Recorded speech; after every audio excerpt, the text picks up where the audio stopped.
Assalamualaikum warahmatullahi taala wabarakatuh. Alhamdulillah wassalatu wassalamu ala Rasulillah wa ala alihi wa sahbihi wa man wala. Alhamdulillah muslimin dan muslimat rahimakumullah. Marilah sama-sama kita panjatkan syukur kita kepada Allah Subhanahu wa taala di atas kesempatan yang Allah Subhanahu wa taala berikan kepada kita.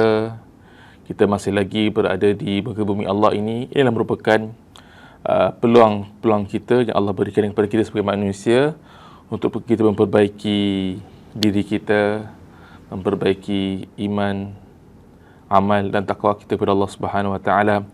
Jadi kita hendaklah memanfaatkan masa-masa kita yang berada di bumi ini, di dunia ini sebaik mungkin. Semoga Allah Subhanahu wa taala berkati kehidupan kita, merahmati kita di kehidupan dunia dan di akhirat insya-Allah. Amin. Para jemaah sekalian yang dirahmati Allah, seperti biasa, insya-Allah pada hari ini, hari Ahad, minggu yang keempat, jadi merupakan giliran saya untuk saya menyampaikan kuliah duha pada hari ini. Jadi seperti biasa, kita akan baca dulu surah Al-Kahfi, 10 ayat yang pertama daripada surah Al-Kahfi. Ianya sebenarnya kena menjadikan ianya satu amalan harian kita. Untuk kita baca, boleh kita baca setiap hari, di waktu pagi ataupun di waktu malam, 10 ayat yang pertama ataupun yang terakhir. Semoga Allah Subhanahu wa taala memelihara kita daripada segala macam fitnah hidup di dunia insya-Allah. Amin. Kalau tuan-tuan, puan-puan tiada Quran sekarang ini di hadapan, jangan risau, kita insya-Allah di skrin kita nanti kita akan tunjukkan teks bacaan surah Al-Kahfi. InsyaAllah. A'udzu billahi minasyaitonir rajim. Bismillahirrahmanirrahim. Alhamdulillahilladzi anzala ala 'abdihil kitaba wa lam yaj'al lahu 'iwaja. قيما لينذر بأسا شديدا من لدنه ويبشر المؤمنين الذين يعملون الصالحات أن لهم أجرا حسنا ماكثين فيه أبدا وينذر الذين قالوا اتخذ الله ولدا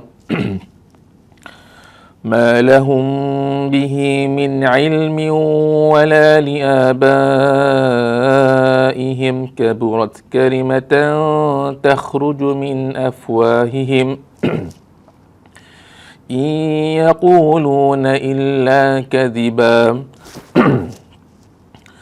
فلعلك باخع نفسك على آثارهم إن لم يؤمنوا بهذا الحديث أسفا إنا جعلنا ما على الأرض زينة لها لنبلوهم أيهم أحسن عملا وإنا لجاعلون ما عليها صعيدا جرزا أم حسبت أن أصحاب الكهف والرقيم كانوا من آياتنا عجبا إذ أوى الفتية إلى الكهف فقالوا ربنا آتنا من لدنك رحمة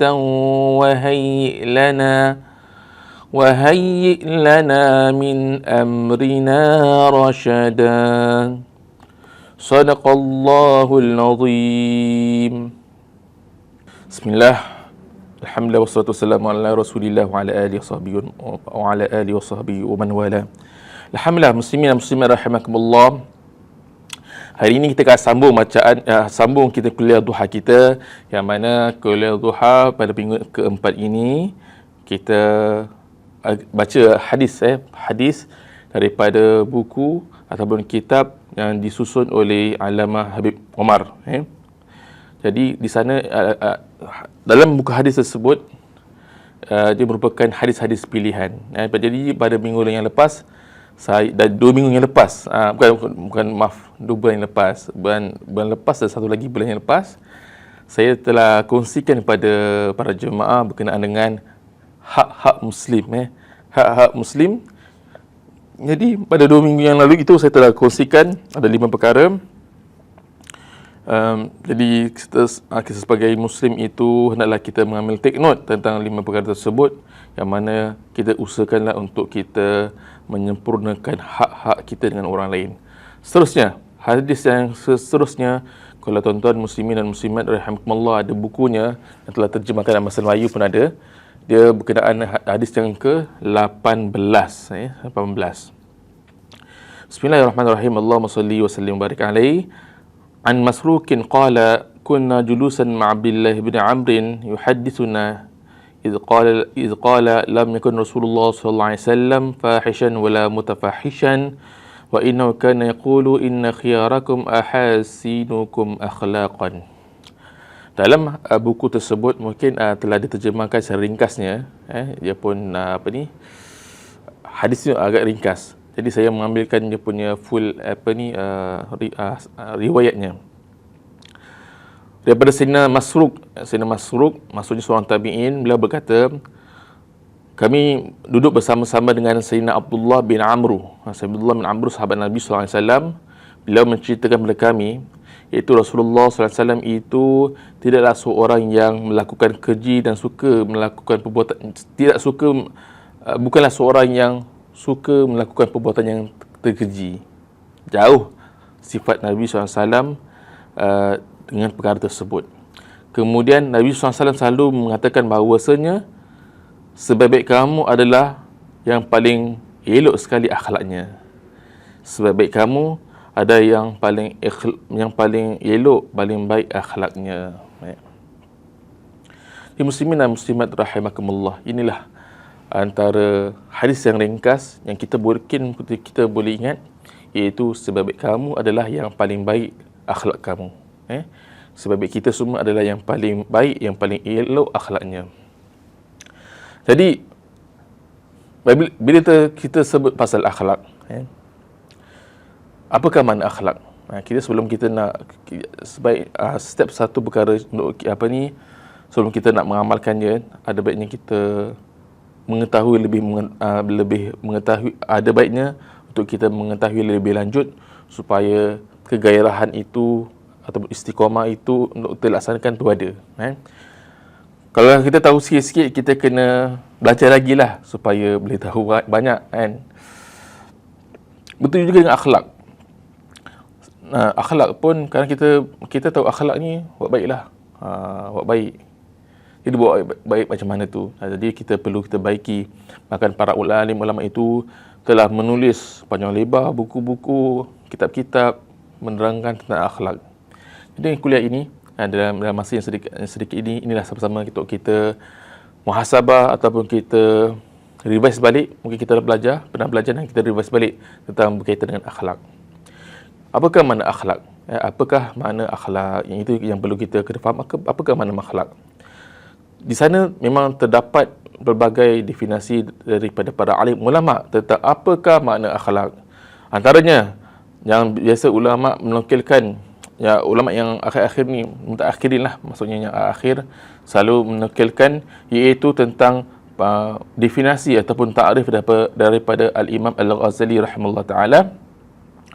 Al-Imam Al-Ghazali rahimahullah ta'ala menerangkan tentang akhlak itu ialah sifat tertanam dalam jiwa yang menimbulkan perbuatan-perbuatan dengan mudah dilakukan tanpa perlu pada pemikiran dan pertimbangan. Maksudnya akhlak ini satu perkara yang dalam diri manusia. Mana kalau kita nak buat satu perkara itu tanpa kita secara spontan, tak perlu kita nak plan ataupun kita nak berfikir, maksudnya nak kena sabar macam mana sabar, kita fikir baru kita buat. Tak, dia spontan, sabar ataupun menahan marah. Tak perlu kita nak menahan marah, kita fikir, tak perlu fikir, tak perlu planning. Apa yang spontan tu, itulah menunjukkan akhlak manusia. Jadi dapat disimpulkan bahawa akhlak merupakan keadaan jiwa yang telah terlatih, sehingga dalam jiwa tersebut benar-benar telah melekat sifat yang melahirkan perbuatan-perbuatan dengan mudah dan spontan tanpa difikirkan dan diangan-angan, maksudnya nak plan lagi. Itu secara ringkasnya tentang mana akhlak. Seterusnya, jadi akhlak itu dari mana? Apakah sumber-sumber akhlak? Maka ulama juga menjelaskan bahawasanya asas sumber akhlak adalah daripada Al-Quran dan juga sunnah Nabi Muhammad SAW. Maksudnya apa yang diberitahu oleh Nabi SAW. Tingkah laku Nabi SAW merupakan contoh suri tauladan bagi umat manusia. Hal ini ditegaskan oleh Allah Subhanahu Wa Taala, yang mana Allah Subhanahu Wa Taala beritahu dalam surah Al-Qalam, wa innaka la'ala khuluqin azim.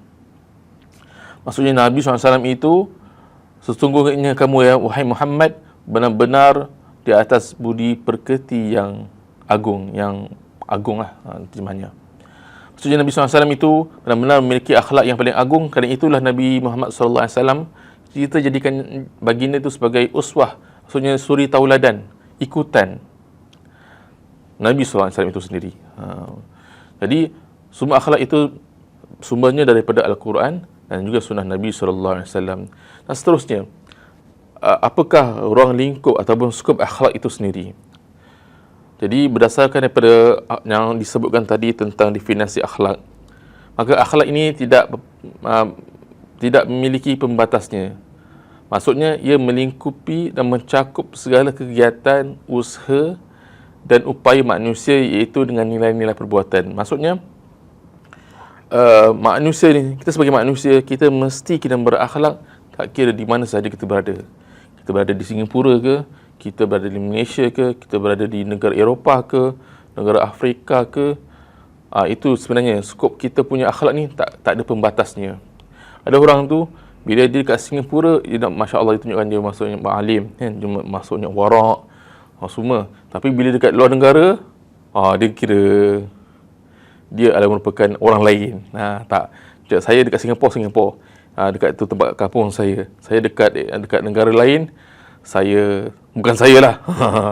Jadi tak, maksudnya jadi orang itu tak memahami tentang tuntutan akhlak. Akhlak ni kita mesti kena buat, kita mesti kena laksanakan di mana saja kita berada. Hatta dalam keadaan orang ramai ke orang tak ada orang pun, mesti kita kena jaga akhlak.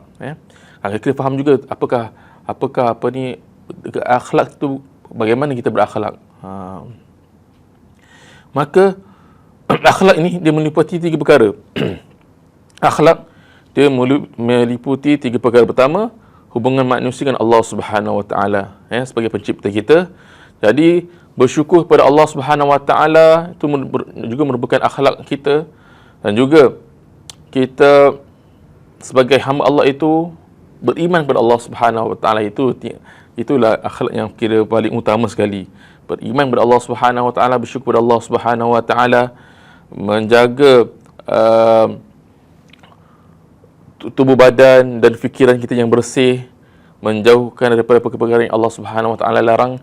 Itu adalah merupakan antara akhlak kita dengan Allah Subhanahu Wa Taala. Yang kedua, akhlak kita sesama manusia. Ini yang dimaksudkan hadis Nabi SAW, antaranya iaitu sebaik-baik kamu adalah yang paling baik akhlak, ataupun yang paling elok akhlaknya. Jadi sesama manusia. Kemudian yang ketiga itu adalah akhlak kita dalam lingkungan kita, terhadap lingkungan kita, iaitu terhadap air, terhadap alam ini, termasuk air atau udara, tanah, tumbuh-tumbuhan, haiwan dan sebagainya. Jadi akhlak kita, kalau contoh dengan haiwan yang kita biasa dengar, kita tidak boleh menyakiti haiwan, kita tak boleh menyakiti haiwan. Menyakiti masuk banyak perkara lah, menyakiti haiwan. Kalau kita pun, sebab tu kalau kita nak sembelih binatang kurban dan sebagainya, di sana pun ada di sana ada apa yang kita biasa dengan hadis itu, iaitu ada sifat rahmah. Maksudnya dia punya pisau sembelihan itu mesti kena tajam, kena tajam betul, tak boleh sembelih tu si pisau yang tumpul yang boleh menyeksakan binatang. Maksudnya ada cara-cara dia. Begitu juga kalau kita nak bunuh binatang pun ada caranya. Kena sekali, macam sekali shot lah orang panggil. Sekali shot maksudnya dia tak boleh berkali-kali kan. Maksudnya sampai boleh menyeksa. Ada cara. Sebab tu kita kena faham, kena pelajari tentang akhlak. Antaranya terhadap haiwan, apakah di sana tuntutan akhlak kita terhadap mereka, terhadap haiwan-haiwan tersebut. Kemudian terhadap lingkungan, alam sekitar, contoh tentang udara, tak boleh kita menyebabkan kita buat udara kotor yang boleh memudaratkan orang lain, dan tanah tumbuhan dan sebagainya. Jadi 3 perkara paling kurang kata banyak alim ulama terhadap akhlak kita terhadap Allah Subhanahu Wa Taala, yang meliputi terhadap akhlak kita terhadap Allah Subhanahu Wa Taala, terhadap manusia dan juga terhadap alam sekitar kita, termasuk haiwan, udara, tumbuh-tumbuhan dan sebagainya. Dan maka muslimin dan muslimat rahimakumullah, inilah antara berkenaan akhlak ini Nabi SAW antara misi Rasulullah SAW bila diutuskan di muka bumi ini. Apakah misi Rasulullah? Antaranya adalah untuk menyempurnakan akhlak yang mulia.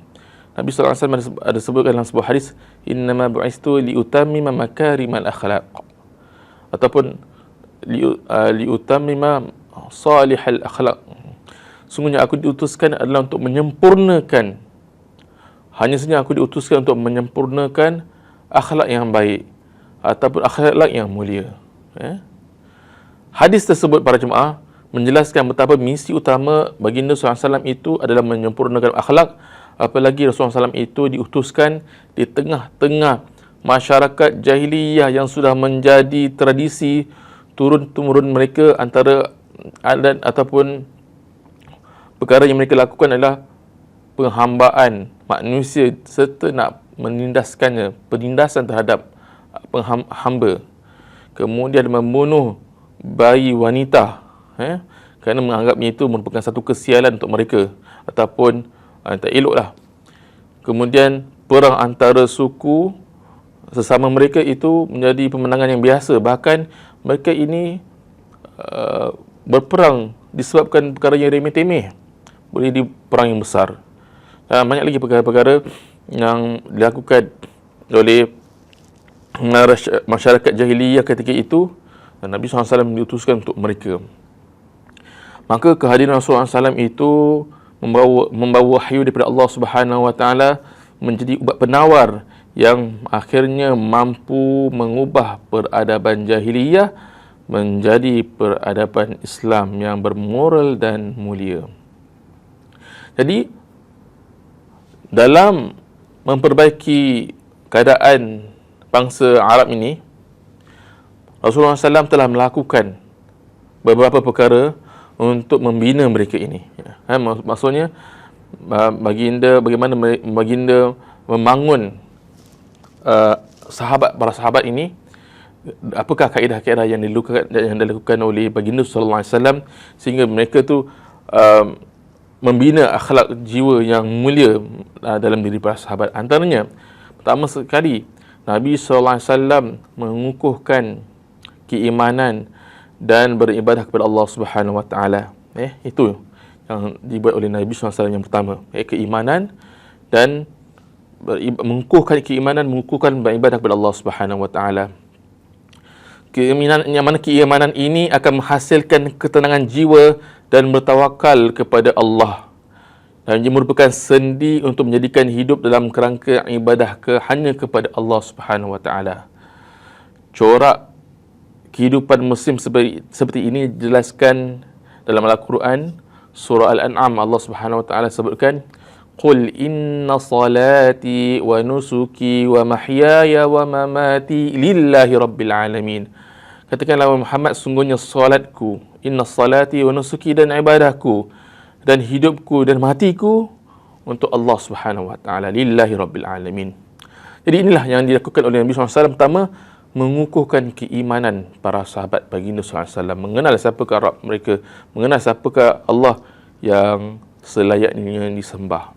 Kalau terlihat pada sirah Nabi SAW yang berada di Mekah setelah Nabi SAW menerima wahyu, 13 tahun di Mekah belum ada lagi kefarduan ibadah yang lain. Jadi ulama mengatakan antara yang dilakukan oleh Nabi SAW mengukuhkan keimanan mereka kepada Allah Subhanahu Wa Taala. Jadi iman mereka itu menjadi mantap, menjadi kuat, menjadi kira paksi keimanan itu sangat kukuh. Itu yang pertama. Yang kedua ialah menanamkan ketakwaan dan memperbanyakkan zikrullah. Tanamkan ketakwaan dan banyakkan zikrullah. Nabi SAW bersabda, ittaqil haitsuma kunta. Takwalah kepada Allah Subhanahu Wa Taala di mana saja kamu berada.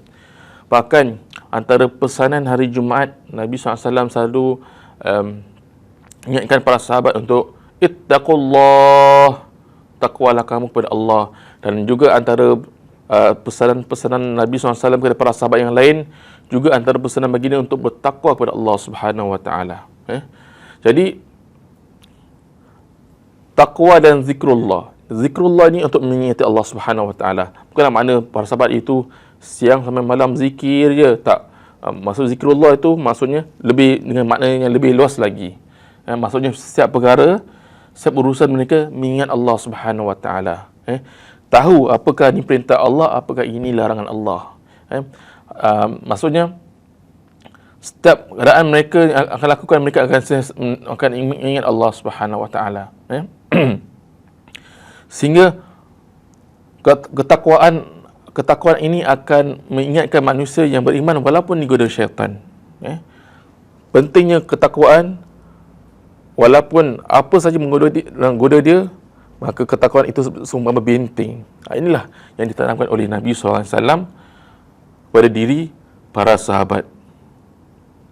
Maka bila ketakwaan sudah tertanam hati, maka akhlaknya akan menjadi sangat mulia. Seorang itu ada ketakwaan dalam diri dia, dan memahami memahami erti tuntutan takwa, maka dia sebenarnya mencantikkan akhlak dalam diri dia. Itu yang kedua. Nombor tiga adalah menanamkan keikhlasan dalam semua perbuatan. Inilah juga para jemaah sekalian yang minta Allah, antara yang dilakukan oleh Nabi SAW membina peribadi para sahabat ini adalah untuk mengingatkan kepada para sahabat tentang keikhlasan. Iman telah diingatkan beberapa sahabat tentang keimanan, kemudian hidup ini, kemudian tentang ibadah hidup untuk menghambakan Allah Subhanahu Wa Taala, untuk beribadah kepada Allah, kemudian takwa, mengingatkan ketakwaan, kemudian zikrullah. Maka Nabi SAW juga mengingatkan kepada para sahabat tentang menjaga keikhlasan.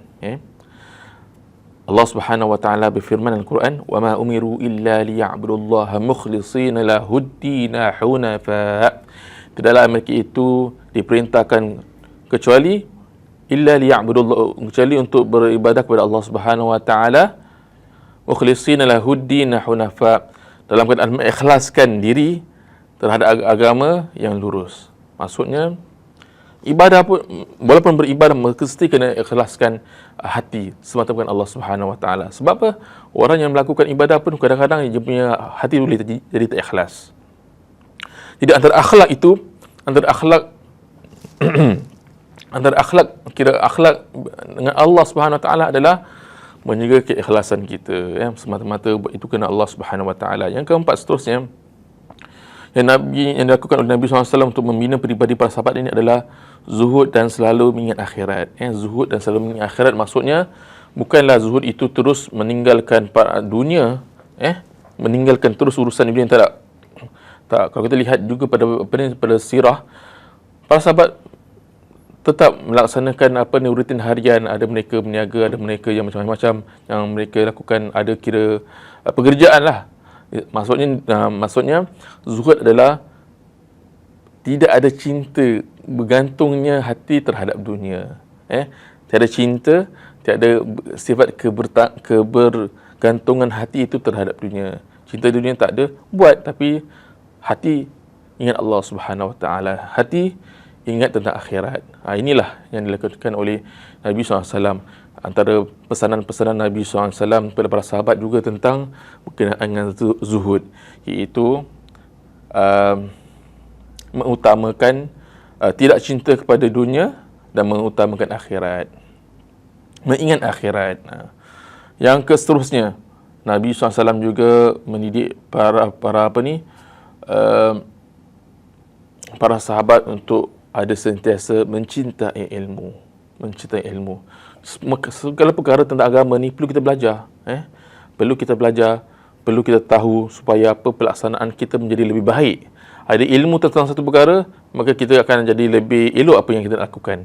Kadang-kadang kita, seorang itu kalau, sebagai contoh apa saja, contohnya nak main basikal sekalipun, kadang dia tahu, biasa nampak, tahu kan. Tapi kalau dia tak ada nak try, ataupun nak cuba, kalau dia nak naik basikal itu dengan roda 2, memang susah. Kita boleh tengoklah macam mana budak-budak kecil yang nak belajar naik basikal dengan roda 2 susah. Tapi pelan-pelan dulu daripada roda 4, lepas tu dah roda 4 dah boleh, dah pandai kayuh, tanggalkan satu roda jadi roda 3. Maksudnya kalau dia nak sengit sikit, dia boleh ke kanan atau ke kiri untuk stablekan. Lama terus ke roda 2. Maksudnya ada latihan. Maksudnya ada ilmu, ada praktikal, jadi dia boleh buat basikal itu dengan lebih baik. Itulah agama, lebih kurang dia punya untuk mudah difahami. Kadang kita nampak amalan-amalan itu mesti, ataupun perkara-perkara yang berkaitan dengan perkara agama, kadang kita tahu, kita pernah dengar, tapi maksudnya kita kena belajar lagi. Zakat, zakat wajib tak wajib kita zakat wajib kot tak boleh. Kadang kita dah contohnya kita zakat tu kita telah diwajibkan kepada kita, tapi kita tak alert ataupun kita tak peka. Jadi kita macam, selama ni sepatutnya saya kena bayar zakat. Sebagai contoh saya kena bayar zakat, tapi ini kira dah 5 tahun saya tak bayar zakat. Sepatutnya zakat telah diwajibkan kepada saya. Nampak ni. Jadi kita kena belajar. Sebab itulah antara didikan Nabi SAW kepada para sahabat adalah untuk mempelajari ilmu agama. Seterusnya, Nabi SAW juga memberikan tauladan yang terbaik kepada para sahabat. Nabi SAW ajar para sahabat, dan juga Nabi SAW sendiri menunjukkan akhlak yang terbaik kepada para sahabat. Nabi menjadi contoh, menunjukkan contoh. Contohnya sabar. Kita lihat bagaimana Nabi SAW sabar dalam menghadapi ujian kehidupan. Nabi SAW diuji dengan kematian anak lelaki, semua meninggal kecil, waktu masa kecil lagi, dan Nabi sabar. Nabi tak putus asa pun. Bukan dua orang. Anak lelaki Nabi SAW ada berapa orang? 4 orang. Ataupun boleh cek semula kan. Maksudnya kira bukan seorang lah. Lebih daripada seorang, lebih daripada 2 orang. Maaf, 3 orang. 3 orang anak lelaki Nabi SAW yang mana mereka meninggal ni waktu kecil lagi. Dan Nabi SAW menunjukkan kesabaran. Sabar. Dan Nabi tak putus asa. Tak menunjukkan keputus asa daripada apa yang dialami oleh Nabi SAW. Begitu juga Nabi SAW di antara ujian baginda, meninggal orang-orang yang kesayangan Nabi SAW ketika baginda hidup maksudnya ibu bapa baginda, kemudian pakcik baginda yang banyak menolong baginda. Nabi SAW tetap sabar apa yang dialami oleh Nabi SAW. Dan juga ada beberapa kali peristiwa yang mana Nabi SAW bersama para sahabat lain, ada orang datang, atau orang bukan Islam datang, orang yang belum beriman datang, kemudian dia cakap kasar-kasar pada Nabi SAW depan sahabat-sahabat lain. Cakap begitu kasar. Nabi SAW tenang je. Sahabat-sahabat mula marah. Pasal apa ni, tiba-tiba datang, tiba nak marah kepada, nak cakap kasar begitu biadab dengan Nabi SAW. Sahabat marah. Nabi tenangkan para sahabat. Dan bukan sekali peristiwa itu, beberapa kali dalam kehidupan Nabi SAW dan juga disaksikan oleh para sahabat yang lain. Nabi SAW sifat rahmah, dan Nabi SAW hanya tegas perkara yang berkaitan dengan hak Allah Subhanahu Wa Taala. Tentang berkaitan peribadi, Nabi SAW tenang. Nabi SAW menunjukkan sifat rahmah, sifat al-hilm, antaranya sifat al-hilm, sumpah santun. Maksudnya dapat mengawal perasaan amarahnya, dapat mengawal perasaan ataupun tenang. Itulah, jadi Nabi SAW antara untuk membina akhlak para sahabat ini, peribadi para sahabat, baginda menunjukkan akhlak yang baik kepada para sahabat. Masya-Allah. Akhirnya para sahabat ini menjadi insan-insan yang masya-Allah hebat. Insan disebut oleh Allah Subhanahu Wa Taala khair ummah, sebaik-baik umat yang hidup bersama dengan Nabi SAW. Masya-Allah. Jadi tuan-tuan, puan-puan muslimin dan muslimat rahimakumullah, sekiranya kita meneliti hadis-hadis Nabi SAW, kita akan dapati bagaimana Nabi Muhammad itu sangat menitik beratkan kepribadian yang mulia. Rasulullah SAW amat sayang kepada mereka yang berakhlak mulia. Rasulullah SAW menjelaskan bahawa perkara yang paling banyak yang menyebabkan seorang itu masuk syurga adalah disebabkan dengan akhlak yang mulia.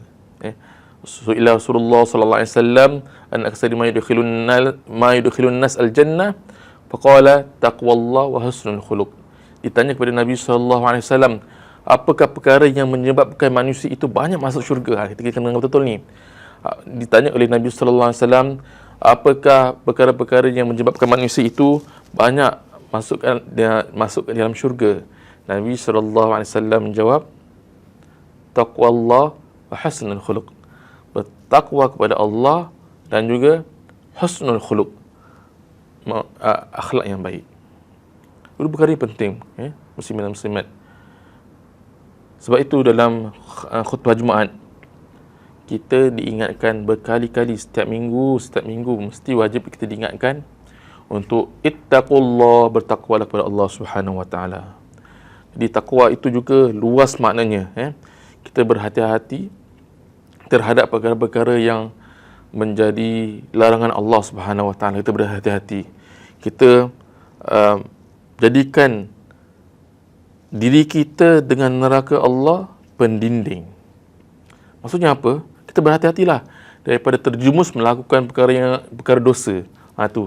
Kita berhati-hati daripada terjumus dalam melakukan dosa. Itulah takwa Allah. Antara makna takwa Allah, bertakwa kepada Allah. Wa husnul khuluq adalah akhlak yang baik. Masya-Allah. Ada dua perkara ni, masya-Allah. Moga Allah Subhanahu Wa Taala masukkan kita ke dalam syurga-Nya, insya-Allah. Rasulullah SAW juga membayangkan bahawa hamba yang paling disayangi oleh Allah Subhanahu Wa Taala adalah orang yang berakhlak mulia. Nabi SAW pun ditanya oleh para sahabat, faman ahabbu ibadillah ila Allah, qala ahsanuhum khuluqan.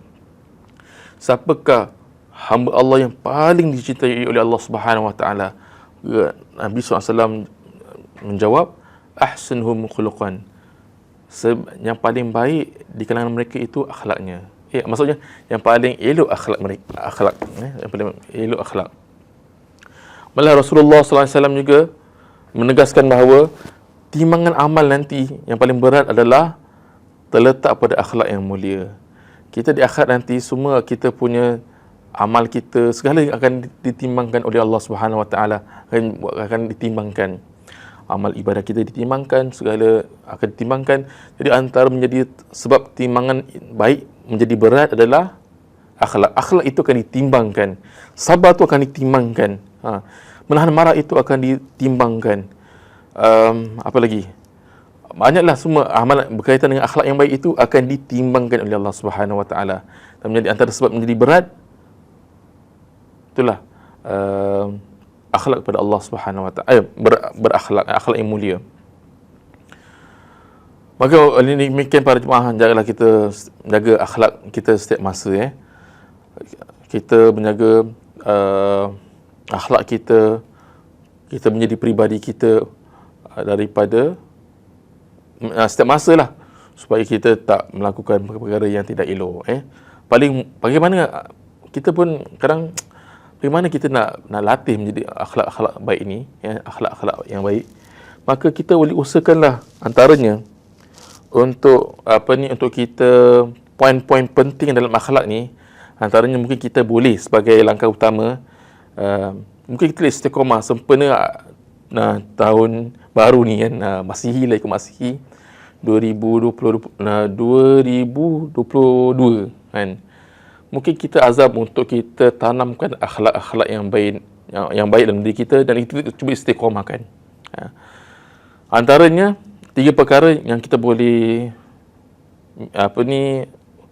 usahakan setiap hari ataupun istiqamahkan dan buat seikhlas mungkin, iaitu tidak menyusahkan orang lain, kaful azah, tidak menyakiti orang lain. Maksudnya apa saja, kita jangan menyusahkan orang lain. Kepada kawan kita, rakan-rakan kita, jiran kita, orang yang dekat setiap hari dekat dengan kita, antaranya jiran. Kalau kita nak buka TV tu agak-agak lah, jangan kuat-kuat sangat kan, boleh mengganggu. Sampai sekarang ni dah sampai dah tengah-tengah malam buka TV kuat-kuat, dah lebih pukul 10 kan, kuat-kuat, radio kuat-kuat. Kita usahakan jangan menahan kita punya perbuatan kita daripada nak mengganggu orang lain. Kaful adza. Dan juga kepada siapa sajalah, kita cuba menahan daripada mengganggu orang lain. Yang kedua, suka menolong. Suka tolong orang. Walaupun kecil saja, tapi kita ada usaha untuk menolong orang lain. Apa saja yang kita mampu, mengikut kemampuan kita. Kita cuba untuk tanamkan sifat untuk suka menolong, dan juga yang seterusnya, yang ketiga, berwajah ceria. Siapa kita jumpa, kita berwajah ceria. Lebih-lebih lagi dalam rumah kita, isteri kita, suami kita, anak kita, apa ke, marah, ada sebabnya marah, walaupun ada hadnya. Kemudian janganlah sepanjang masa kat rumah kan, bermasam muka je kan. Marah sekejap lah, maksudnya ada sebab untuk marah, lepas tu jangan dilanjutkan. Kita mesti jaga akhlak kita lah. Antara tu ulama mengatakan, antara cabaran kita nak berakhlak terhadap family ni pun satu cabaran yang besar pada ahli keluarga tersendiri. Sama ada suami atau isteri pada suami pada isteri, ataupun pada anak-anak, atau antara nak maintain istiqamah tu susah. Jadi cuba kita usahakan sempena azam baru kan, tanamkan sifat-sifat yang baik untuk kita kita wujudkan akhlak-akhlak yang baik dalam diri kita, insya-Allah. Bismillahirrahmanirrahim. Rahimakumullah. Seperti yang saya sebutkan tadi, di akhirat nanti, antara orang-orang yang beruntung kerana mendapatkan kemuliaan, berada dekat dengan Nabi SAW dan dicintai oleh Nabi SAW, bukanlah dari golongan yang rupawan ataupun golongan yang berpangkat, berkedudukan tinggi ketika di dunia.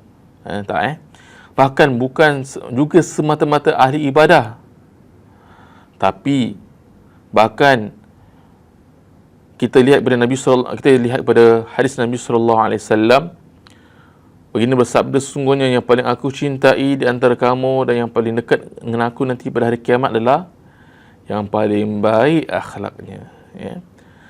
Tak salah pun menjadikan dunia ini kita menjadi orang kaya, kita menjadi ada pangkat, ada harta.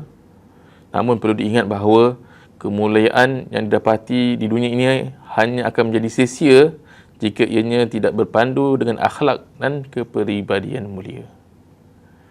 Dan antara juga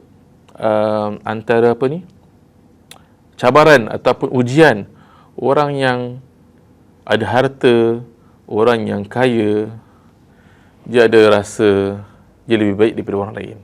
Antara ujian hati lah. Jadi